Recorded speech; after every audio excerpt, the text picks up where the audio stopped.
In today's video, I'm going to teach you how to get started with Threads and make your first post. To begin, download the Threads app to your device and open it once the installation is complete. When the app launches, you'll see the option to log in using Instagram. Tap Login with Instagram to continue. This makes the setup process much quicker, especially if you already use Instagram because Threads is connected to that account and can pull in some of your existing information automatically. After logging in, you'll move on to setting up your profile. At this stage, you can either build your profile manually or import your details from Instagram.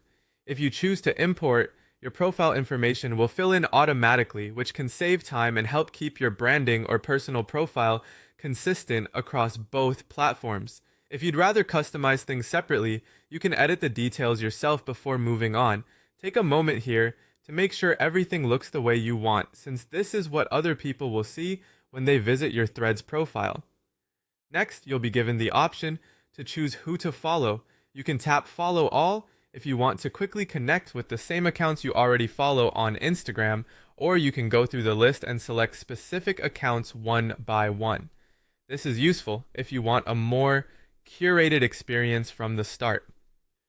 Following the right accounts early on can help shape the kind of content you see in your feed. So it's worth taking a second to think about how you want to use the app. Once your profile is set up and you've chosen who to follow, you're ready to create your first post. Look for the new thread icon, which appears as a pencil at the bottom of the screen, and tap it.